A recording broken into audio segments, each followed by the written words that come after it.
Join On the Sofa with Esther as she talks to Martina Gruppo about her new memoir, Hello Flower, a deep, insightful look into a narcissistic love story.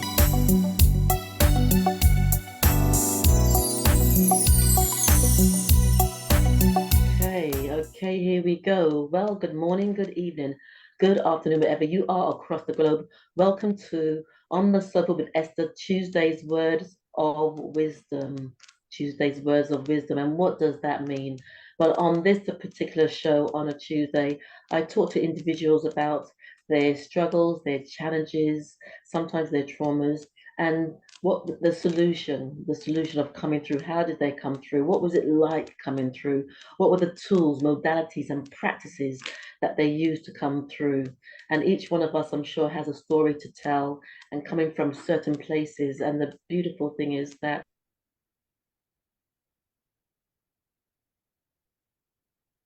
there is often light at the end of the ring. Tonight, I have the utmost pleasure in interviewing and having on my sofa Martina. Is it Gruppo? Have I pronounced your surname correctly? I don't mind how you pronounce it. It's Gruppo. You pronounced it perfectly. Absolutely perfectly. You did. I'm going to be talking about her memoir, Hello Flower, Hello Flower, a real life story of narcissistic love and invisible abuse. So welcome, Martina. Thank you so much for having me. I'm delighted to be here. Thank you. I'm looking forward to this. And before we go any further, you did share before that there is a law was passed recently about the terminology or using the word narcissist. If we can just No, it's not about the term narcissistic, but there is. I think narcissistic abuse tends to be overused as an umbrella for any kind of bad behaviour. And this woman, Samantha, I'm trying to. Oh, I should have written down her name. She passed, or she's trying to educate more counsellors in workplaces and social workers and people to support people who are going through coercive control or in an abusive relationship with coercive control, because that's what it is. It is coercive control, and she's doing amazing things, changing the law, trying to get people to recognize that this is actually serious, truly serious, and needs to be considered. And it's just one of those things. It's work in progress, as we all are. Anyway. Absolutely. And on that note, I'd always like to ask my guests, I have to ask that rather boring question. Who is Martina in a nutshell, in a peanut shell, or a coconut shell? And we don't have to get too deep with it, but I just like to ask that because it just gives an overview in a nutshell or a coconut shell of the person that's on my sofa. Okay, I live in Italy. I'm in my mid-50s. That's really painful.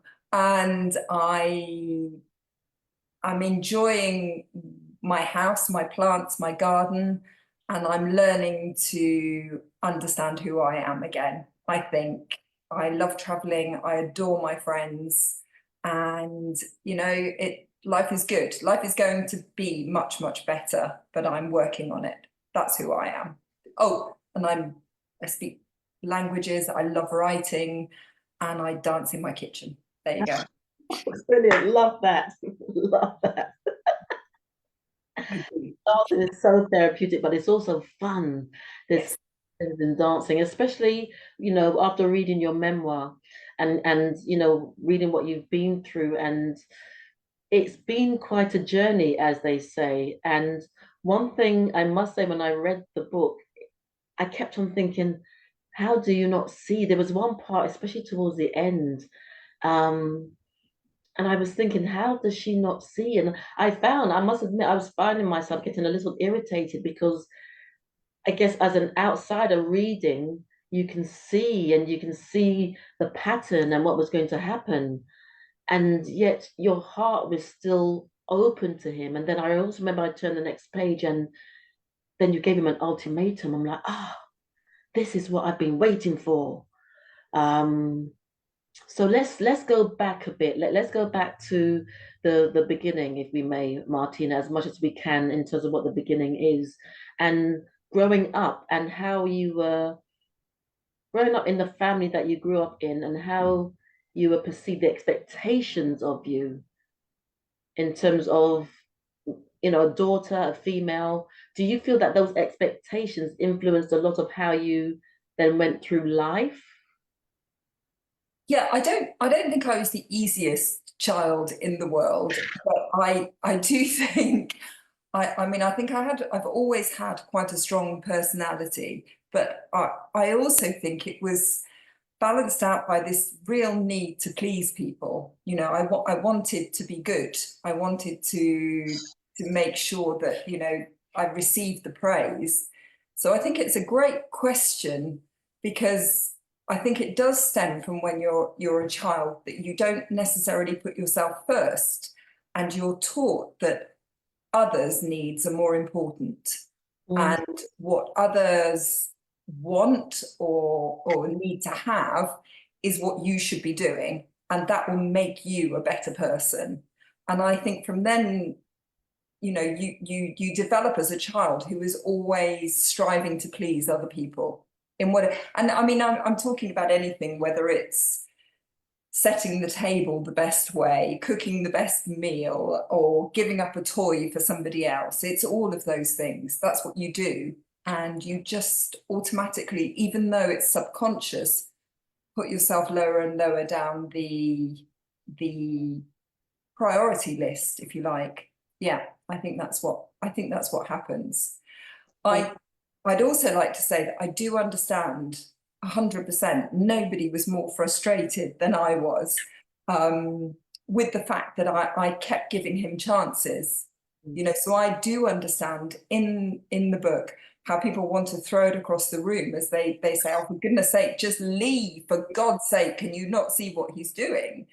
I completely understand that. But what is so insidious about this is the trauma bonding. And the trauma bonding is something which they start at the very beginning. And that is something which binds you to them. Mm. And they're playing on the whole circle and whole, all of your insecurities. That's what they're doing. And they do that from the very, very beginning. And this is why they are also known as master manipulators. So he knew exactly what he was doing from the beginning. Yeah. And I just fell for it. Yeah, because it's interesting. There's two things there. Because you spoke about the child and wanting to please and wanted to be seen, and yet you also had a rebellious spirit, which was quite sort of paradoxical in the mix of it as well. So that was interesting. And then you talked about, and we're going to be clearer about what this conversation is going to be about. And then you talked about your partner, and then who then became your husband, and for me sitting there thinking, oh my God, I'm so frustrated, come on. And then understanding how from the beginning their behavior sort of exudes this dichotomy. I like that word, this dichotomy of um parallels, and you're constantly trying to balance yourself, because that's also throughout the book what I felt. You were constantly balancing yourself, because one moment he would be in front of people, especially showing you love and attention and affection, and then on the other side pushing you away and rejecting you, and you were always trying to reconcile that. And yet, because you genuinely loved him, when he embraced you, that's what you wanted, that's what you felt. Yes, we can work at it, we can be this couple. And then he would, like you said, that trauma bonding as well came from that place of rejecting you, and you're constantly in this place of flux. It's an incredibly devious way of doing things because the push me pull you thing happens to reel you in. And I also, you like that particular word. I love the word paradoxical because I think that my strength and my nature was always pushing against this, because I was feisty and dynamic, and I was determined to do certain things. but he manipulated that into such a way that I think it's almost as though if he could feel me moving away, he would pull me back in with exactly what he knew I needed. And what I needed was love and affection. And I needed somebody to stroke my cheek and make me feel as though I was the best girl in the world and I was adored. And so he knew exactly how to pull me back in.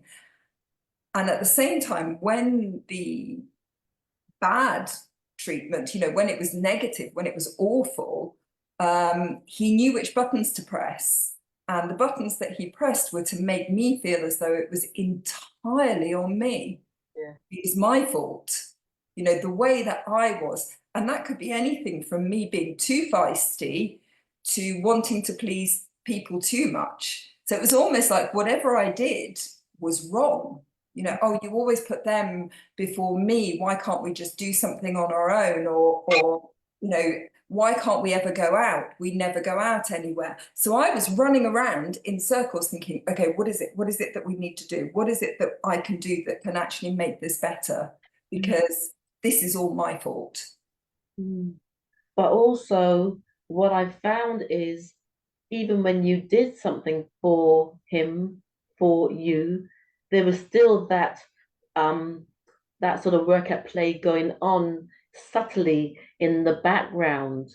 And it was interesting also, you know, in the book, you were doing everything. So you were the one that would go out and find work. You were trying to you know, you were trying to pay the bills, you were keeping him.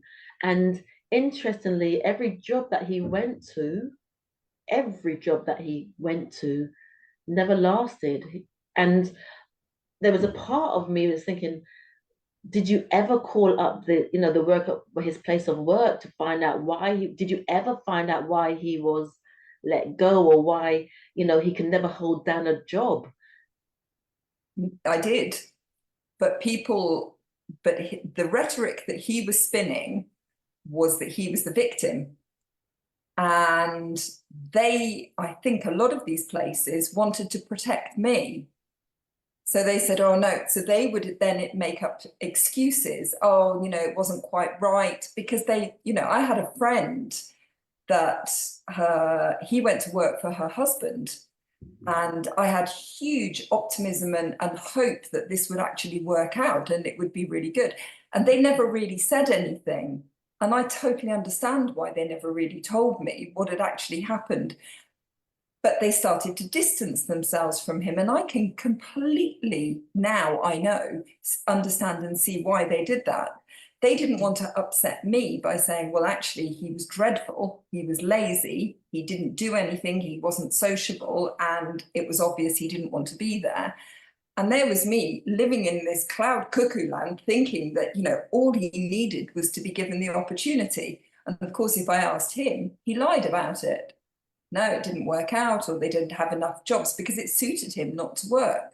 So in a way, and I've talked about this a lot, it's as though he had employed me to be his best defender, his best wingman. He never had any problem because he had chosen so well somebody who was, you know, making sure that he got the best opportunities, that he had, you know, the optimum connections or anything that could happen. And when it didn't happen, it all left him like water off a duck's back. Not my fault, not my problem, not my issue. It's them.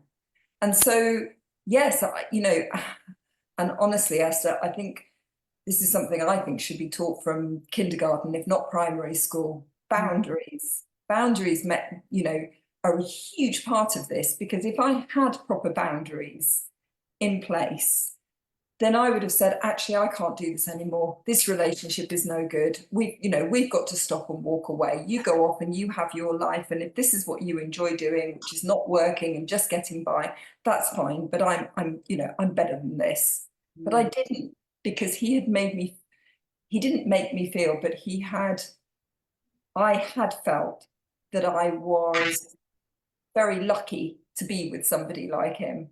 So I just needed to do something else. So my boundaries were non-existent. Yes. And even when you went through having cancer and you said that he didn't come, you know, he didn't sit with you. And once again, I thought it's not even about choice at this level. It was should have been about you're his wife and just, you know, your vows, you know, your vows coming into this place, you know, for better, for worse, for richer, for poorer. And once again, he chose not to be there at a time of at a time when you needed him most. But And once again, he was able to once again turn that around, even in your hour of, I would say maybe your darkest hour, one of your darkest hours. absolutely. And you know what's really bizarre about this? He didn't just convince me that he was doing the right thing by staying at home and making pots of tea. I had friends who were applauding him for being such a welcoming, loving boyfriend at the time, because we weren't quite married then. We got married just after.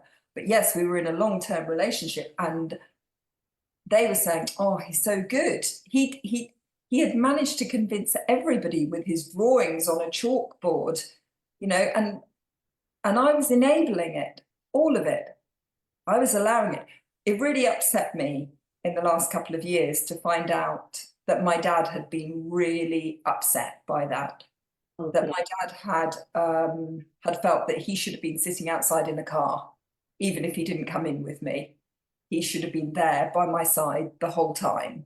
Mm. And, you know, I would never have wanted anything to have happened, you know, to have upset my dad. So I think, yeah, it's really unpleasant to think about it now, but he wasn't. And oh goodness, I know this isn't me anymore, but I just didn't think I deserved it. You know, I didn't think I deserved any more at the time. I was convinced that that was all, you know, I was lucky to have my friends by my side. And it's interesting because from the beginning of the book, or when you first met him, there was this almost fantasy of being in love. Like it's almost as if you had, I don't want to, I'll use the word concocted for want of a better word, if I may, but it's almost as if you had concocted this fantasy of what it was to be in love. And initially that was there.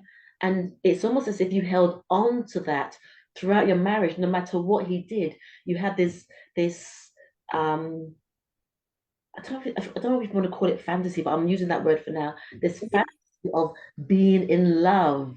And on some level, you had convinced yourself that he was the ideal. And so I guess anything around that in terms of you understanding or feeling that you deserved better, you couldn't really hear it because it was almost like, but here he is in front of me. And even though he's doing this, or even though I'm experiencing this, he still hugs me when I need a hug, even though he's pushed me away. And so you had that sort of fantasy in the middle of this dichotomy.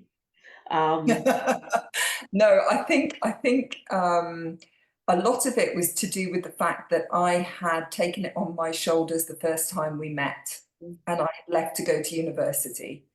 And I think my choice at leaving there, he had done an amazing job of making me feel as though he was being very altruistic by letting me go back to England and study to go to university, but it wasn't for him. And so from a very young age, from my mid-20s, I assumed that I had let go the one person who should have been my soulmate. As you say, the ideal belief of this ridiculous, stereotypical love story. So for me, because I had felt very, very much in love with him in my 20s and I let him go, I thought it was me. I thought that was me that had abandoned that relationship. So when he came back onto the scene nearly 20 years later, I felt like I'd been given this huge opportunity. mm, And so I was holding on with everything. It didn't help that I had been married before and that had ended. And I felt that, oh, I really don't just want to give up on marriage. You know, I didn't want to, I wanted to fight for a relationship. That's what I felt. I felt it was about, I felt any relationship that was worth it was worth the grit and the argument and the going through, and you don't always get on, and it's not always flowers and rainbows, but my goodness, you know, then you come out of it better and stronger.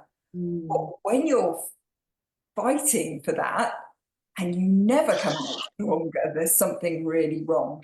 And he kept damping down on any kind of concerns I have with, yay, and this is going to be great, and this is going to be wonderful. And it's all I wanted to hear, really. And yeah, I do feel shame. I do feel ashamed, because I think, because I thought I was better than that, if I'm honest. I thought I was stronger than that. And I think there are a huge amount of people in relationships who will not admit what's happening because of the shame that they feel. Well, you know what I'd say, Martina, is, and you will process through that because you've come out the other side, and sometimes there may be, triggers. But the thing is, you can tell your story, not just in the interviews, but in the book you've written, and someone will recognize that's me. And someone will also see that you have come through the other side and you are telling your story. And what I love about what you're saying, you're not really blaming, but you are talking about the reality of your experience, and you understand the reality. You can put a name to it and the type of behavior that it was. And that and that's really powerful, because on some level also I understand some of what you went through, because as I've read the book and talking to you, I realized some of those patterns from when I was married many, many moons ago. And there were times when I felt like screaming because, and like I said, we're all different. We can be all different people to different people. But when you've got such a vast difference, in terms of sometimes not recognizing the person who's presenting themselves to the world and behind closed doors, it's a totally different ball game.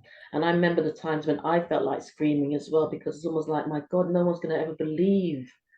No one's going to, and it's not that I wanted to tell the world to shame him, but it's almost like, I just need someone to hear me, because I think I'm just losing my marbles, but then you realize it's not you when you actually start to unpeel and unpick. And there's a couple of things also that I recognized in your story, Martina, in that he was putting apart every aspect of you, though. So it wasn't just maybe with your friends, how he showed up and presented him to your friends, but also even with the dog, because with the dog, I'm like, there's something, 1 minute the first dog that he had was there, and then it wasn't, and there was no explanation. And I thought, he's pulling at your heartstrings, and that in itself is that almost trying to control your emotions to break you down, because he knew, like you said, he knew how to push your buttons. And also having this expectation. I mean, you worked yourself like I want to say like a dog, like a donkey. You worked, I mean, sometimes you were doing 2 or 3 jobs, and he'd say something and you said, okay, I'll be there for you. I'll make it happen. You just sit down and do what you're doing. You carry on drawing, and also I will buy you more things to do your painting and your drawings. Also, and there's that child, that inner child that was constantly saying, here I am. If I give you more, will you see me? And there's another part of you that's recognizing, I'm tired. I can't give anymore. But then, and in that space of you being so tired, you wanted to be held. And so sometimes that little bit that he gave you still meant something to you, because you were so tired. And, sometimes when you're in that place, someone to hold you, it means so much. Yeah.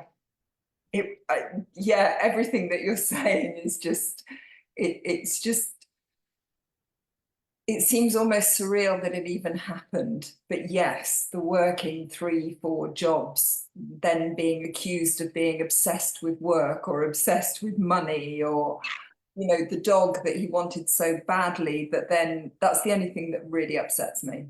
not the first dog, because, you know, that was just really confusing, and I couldn't get my head around that.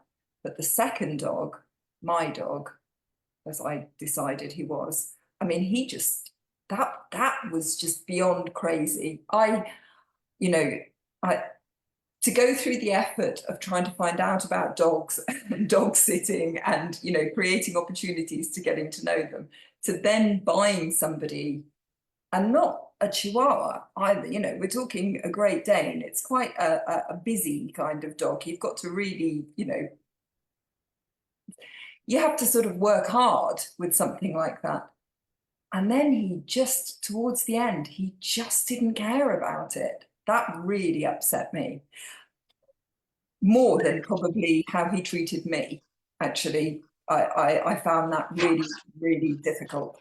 But going back to what you said about, you know, the way you couldn't say anything when you can't say anything, it's because you don't believe that the one person who loves you and the one person you trust could be anything other than lovely to you.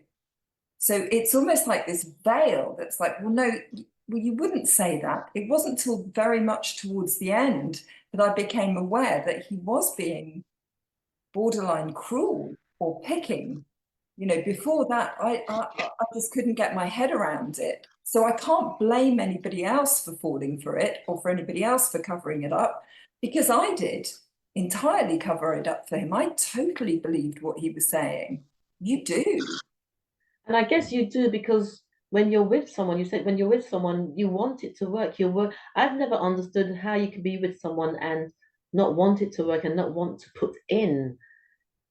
And I get where you're coming from, because I couldn't understand. Well, why would you do that if you care? Why? And then, but then you keep trying because you think, okay, maybe it's a moment. Yeah. And Yeah. maybe that, you know, and yes, people have their ups and downs, they argue and they come back together, and you get to catch that glimpse of that potential togetherness. But then for most part, you're trying to work out, am I not getting this? Is this? And then you do start to question yourself. I mean, there was a situation, I had it marked out, where a little later down in the book, Chinese whispers. And I remember gasping at that part. Just share a little bit about that so that people know what we're talking about. But I remember when he turned around to you and literally said to you something to the effect that, um, you know, what you said to this other person, you know, it's almost like she didn't agree with you. And it was so Oh, tough. it was the start of the discard. Do you mean when the woman and I had exchanged a conversation and then it got passed on to him? That's right. And he changed it. It was a totally different conversation when he came to you. And once again, it was a blame thing. I felt he was alienating you once again. So to make you feel that the whole world, your friends, people you talk to, didn't understand you, didn't like you, were against you. And once again, then that was another self-destructive. Well, it's part of the textbook um, procedure that they go through. So he was beginning the discard then. The discard is when they start to break down bits of you. They start to undermine you and what you do and how you believe in certain things. And the conversation that I'd had with that woman, I remembered it clearly. I know that it hadn't been easy working in Milan. I know that it was a difficult time, and I know that we were all tired. But he almost, what I found so unpleasant about that conversation was he almost relished telling me, yeah, you're not that great. You've got to really watch your tone. You don't quite understand the way that you're Yes. coming across. Now, what he did there was almost threefold. One, he's denying what he's not believing the conversation the way I remembered it. Two, he's also questioning my command of the Italian language, which I speak fluently. And the third thing is he's gaslighting me, because he's actually saying, the way that you think you're coming across isn't really the way that you're actually coming across. You need to watch that, because yeah, it doesn't, you know, I've noticed it. Sometimes I've seen this. And it left me reeling, literally. I felt, yeah, I think I wrote at the end of that chapter, it's like when somebody closes the door on you. It was such an unpleasant feeling, because I think, you know, you just said about marriage or in a relationship. When you're in a relationship, one thing more than anything, and the thing that I had always considered was that when you're with somebody, they have your back. It's what you depend on, isn't it? That somebody has your, you know, that you know that that's right or wrong, that they've got you. And in that instant, he didn't. In that instant, he excluded me from anything. But is it just that instant? I Because lost you, or are you still there? yeah, I'm still here. Can you see me? Can you? Yeah, I can. I Yeah, mean, yeah, good. just Yeah, in that no instant, problem. it was on many different levels, and so what I want to do now is for you to explain. And so we've covered parts of your experiences with initially your partner, and then he became your husband. So if you can now sort of share what is what are the traits of a narcissist. So you've talked about your experience, but what are the traits? You know, what is their agenda? Um, if we can go from start from that perspective. Oh gosh, traits and agenda. I mean, they're quite different things. The traits, they're people can demonstrate narcissistic tendencies, Mm. but they don't have to be a malignant narcissist. Okay, so they can demonstrate bad behavior. It doesn't make them automatically a narcissist. But I didn't even realize till towards the end, you know, certain things that he was doing. In terms of, I'm just trying, you know, there is a pattern to their behavior Yeah. which doesn't change. Yeah. Okay. So it starts off, as everybody knows, this word that's bandied about so much, where you have love bombing, where you are told that you are the most amazing person in the world, you're held up on a pedestal, you can do no wrong. They talk about you as though you are God incarnate to, you know, to as many people as they possibly can. You're unbelievable.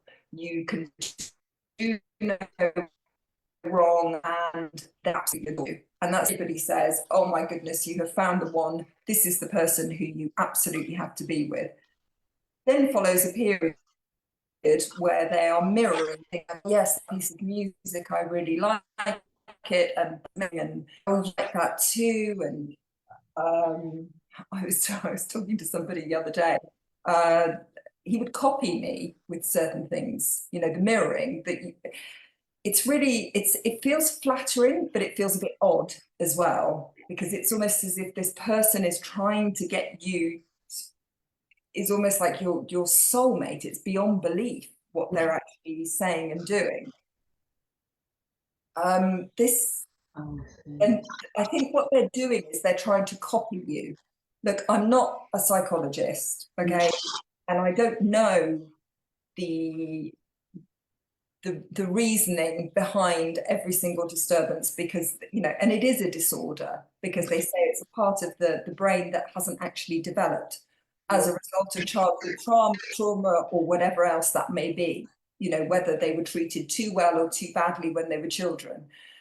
For whatever reason, they grow up not being empathetic, but they see you and they see that you are empathetic, and they latch on to that because they like everything about you and what you're portraying, and they want that. But at the same time, they also feel incredibly insecure. So while it works, and while, because of course, you know, if you have somebody who's treating you as if you're up on a pedestal, it's reciprocal, isn't it? Because then you think they're the best person ever, you know, and this is amazing, and we're going to have the best life we can possibly have together. And that's fine. as long as you keep treating them as though they're on that pedestal too, because that's what they want. They want to reflect in whatever you're portraying to them. And that worked for a long, long time because I kept trying to make him happy. And then they start to, I think there's another, I can't remember what the other one is, which is really annoying. But there is one phase where they start to sort of pick, you know, bring you down, and then they start to say, you shouldn't really be wearing that. Maybe you should have your hair a bit shorter, or you know, things. But everything is said with a smile. Everything is said as though they are out for your benefit, you know. So things that he would say to me, oh, I can see you're tired. And I said, oh, can you? Yeah, because that eye is a bit droopy, you know. And it's things like that that at the time, oh God, you know. And then you're bigger going, okay, God, my eye's droopy. What's, you know, what's wrong with me? Oh no, don't worry, you're still lovely. And it's awful. There we go. Yes, they planted a seed. Yes, and so you're feeling less and less secure, and you're feeling more and more your self-esteem starts to dip. Or today you look really nice. God, I remember I have this thing about putting eyeliner on. I mean, now, you know, because I'm older, it's not great, but you know, I love that flick that people can do with their eyeliner. I'd give anything to be able to do it really, really well. And I would do this, and I would painstakingly take my time to put the eyeliner on. And then I would walk past him in the corridor, and he'd walk up to me and go like that. Oh, wow. And some off, and he went, oh, I'm just taking that off. It's just come out of there. And I'd be, oh, thanks. Yeah, no, it's just all hanging down. It's awful when you think about that now. So these narcissistic traits, I mean, they're so unoriginal. They start with the love bombing. They go on and, you know, they start to break you down and do the negging. And then there's the discard when they've found another supply. And so they don't want to know about you. They don't care about you. So they start to treat you really, really badly. You know, and then maybe they need something, like in the book about the car, he needed money for the car. So then he starts hoovering because he needs me again, you know. And then I'm thinking, oh, great, we can take the dog out for a walk and we can go further away. I mean, it's not that they're clever, but I've been asked this, which is, how do I know?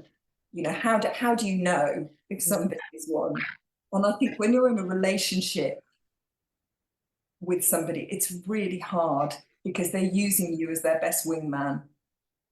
And so you're going to believe everything that person is saying to you. But I think the more we highlight this, the more people who can read that there are different things and different situations. Gaslighting is not lying. Gaslighting is making you believe, you no longer believe in what you know to be true. Imagine that. Imagine somebody changing.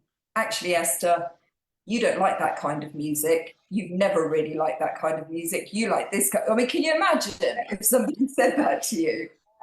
You know, like I said, just reading that made me recognize what I had experienced. You don't need to watch that program. You don't like watching that. I'm like, well, how do you know? I've watched this, and then the TV would be, sometimes literally you would just take the TV plug out and take it. Wow. You know, and it's like you're talking, you're speaking for me. You're speaking for me, and but that's not what it is. And then you do start to question yourself.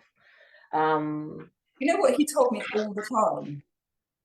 You just want to be in control. You just want to be in control. And afterwards, when I read up about it, I realized that everything that they accuse you of is what they themselves are doing. It's called projection.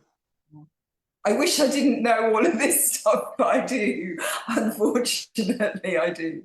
You're sharing, you know, like I said, you've come through and now you've got the opportunity to share and to bring awareness. And like I said, just talking to you, you're not saying, you're not naming him, you're talking about the behaviors and the symptoms and all those things so that others can recognize it, and that's powerful in itself. So towards the end, I loved it when I think he came to pick you up. Were you still, where were you? Were you in Milan? He came to pick you up? No, you were doing something. He was there at the door. Was that that time when you were going out and he just showed up as if nothing had happened? No, no, it's Oh, towards the end of the book. Is that the bit you mean, when it was towards the end of the book? yes. Yeah. I was here in this house and it was a building site and I had come to get away from him. Oh, that was a very powerful moment. Yes. That was a real, yeah, I can still see him. No, I don't want to see him, but I can still remember it very clearly, that I was just here in really dirty clothes, surrounded by little baby plants, and had the archers in the background, and I was just really in my own world. But I was also very, very upset after this vicious, nasty argument that we'd had, where he had tried to, because he knew that I was moving away. You know, he knew that I was distancing myself, and so he wanted to destroy my peace. Mm. And he tried that by hiding my keys, and he tried that by calling me back. And then when I left him and I came up here, and then he just turned up. That's a very narcissistic move, you know, turning up as though nothing's happened. Yes. Nothing that you went through before has any importance. And standing at the door, are we going out for lunch then? And I remember just, I think that was the clearest moment I had, when I thought, I don't know this person. I don't know who you are, but there is something here that is not right. And his eyes went black, you know, and I know a lot of people say this, and I know it's not going to be, but there was something in his expression which was almost the realization that I knew. Mm. Couldn't hide from me anymore, that I knew exactly what he was about. And, you know, so the usual sentences of, you know, or the usual response of, oh, we're doing this again, or, oh, we're still going on about that. None of it worked, because I'm so blindsided by what he'd done and his inability to have any kind of responsibility or even recognition of the argument. And yeah, it was awful, awful. But it was also a revelation. Yeah. That was it. Yeah. And so now, how many years has it been? Is it 4 years or 5 years? Oh, 2 years. Ooh. So 2.5 years. So Yeah. what has the journey been? Because also you went through cancer and so many other things. And I'm only giving people tidbits because we really do need you to buy the book, Hello Flower. And we've got about 10, 15 minutes left. But as you came through and in those moments of silence in your own world away from him, can you remember? I mean, you said you felt shame, but can you remember some of the other feelings that you felt? Because there Yes. so many. Anger. Absolute fury. Oh my God, I was so angry. I was angry at the time he was stolen from me. And I was angry at the time he had stolen, which meant that I had lost it with people I loved.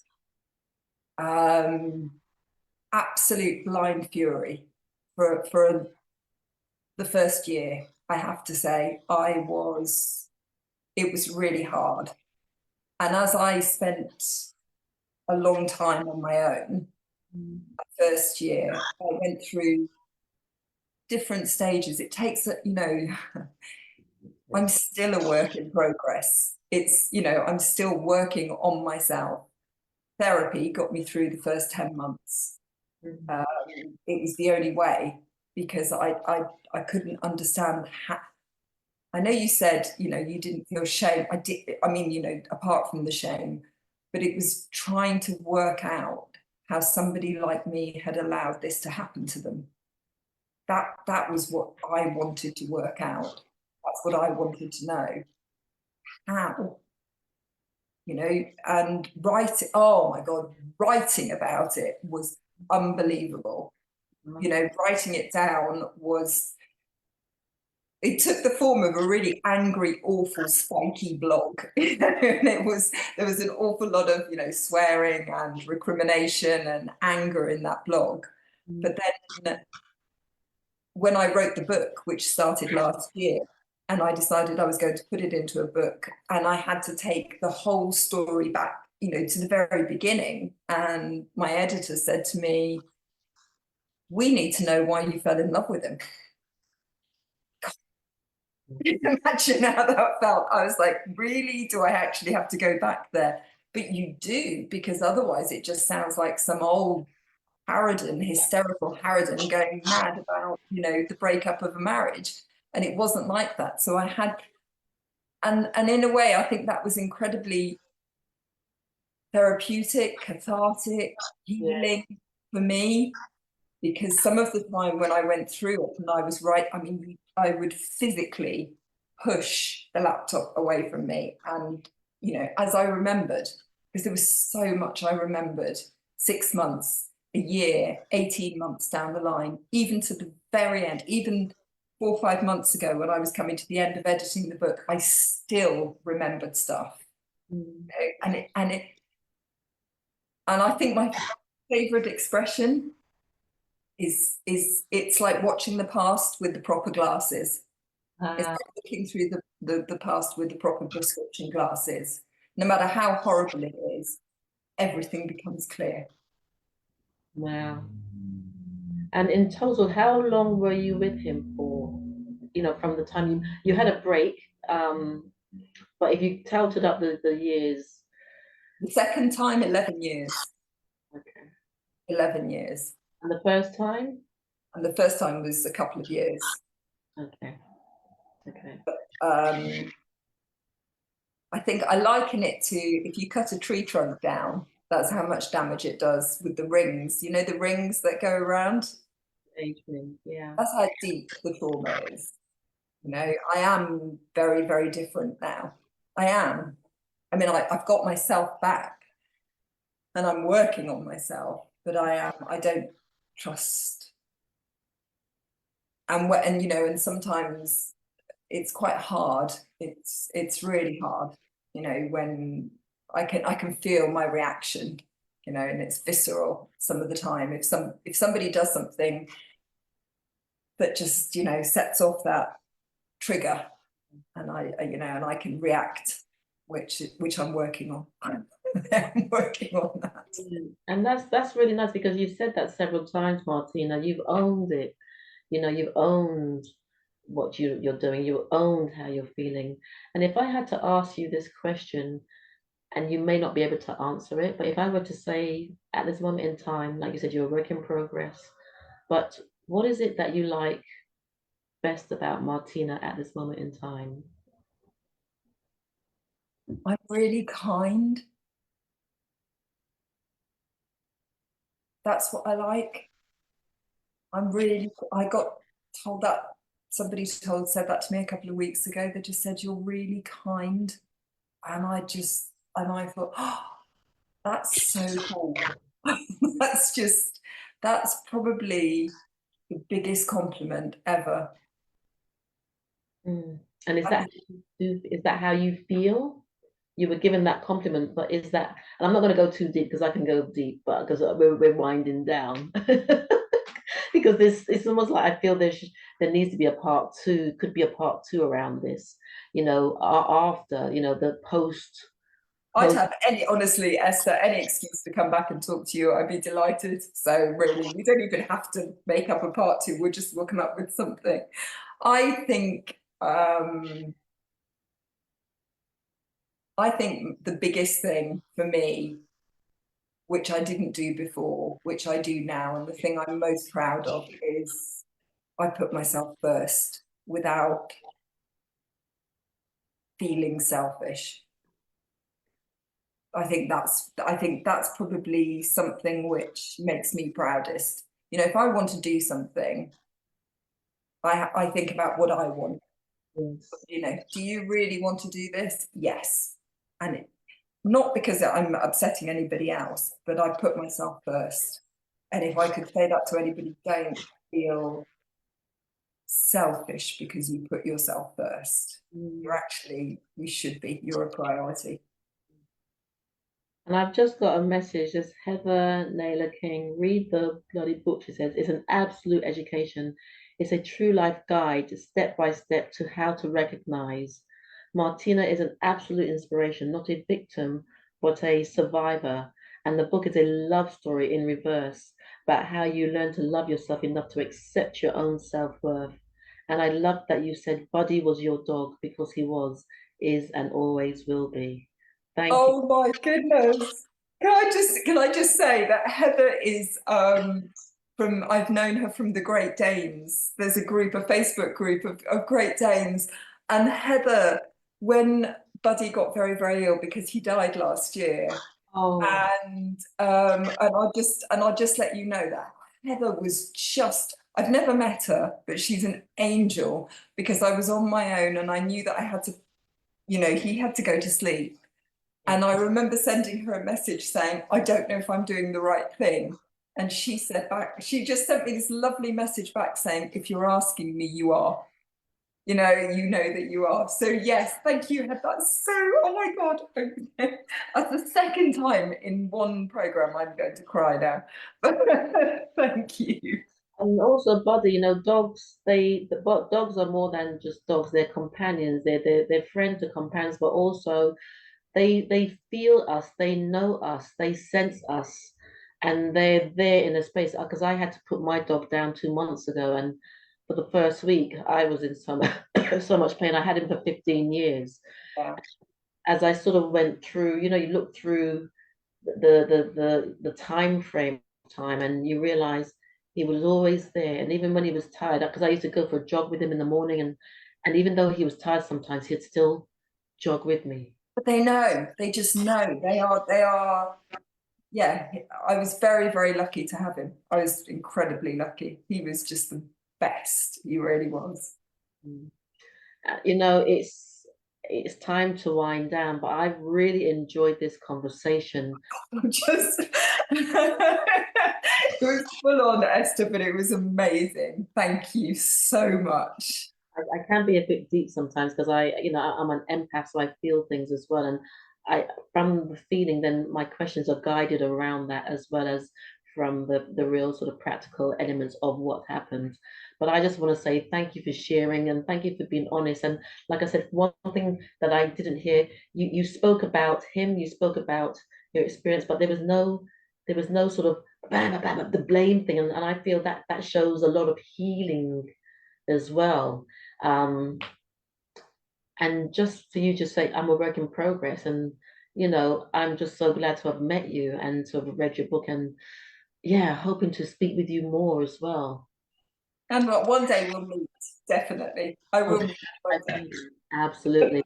So, ladies and gentlemen, I've just been talking to Martina Gruppo, and you can read her memoir, Hello Flower. And it is about recognizing the signs. And sometimes if you recognize them early, then it's your choice to do something about it. But I'm not saying it's easy, because especially when your heart is with someone, you just want to believe that things will change or be different one day. And sometimes that day never comes. But yeah, read the book. And just to say, for coming up for my next show on Sunday, I've got 3 incredible people on my show on Sunday at 8 o'clock, same time, same place. So Martina, wishing you all the best. We'll be in touch, and thank you. And thank you so much for listening. And yeah, let's just keep working on self and evolving. Yeah. Yes, so much. Thank you. Right, bye. Bye.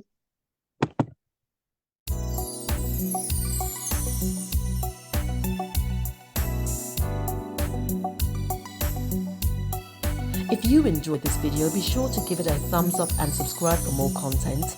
Let me know your thoughts in the comments below, and don't forget to click the bell icon for notifications on future videos. Thank you for watching.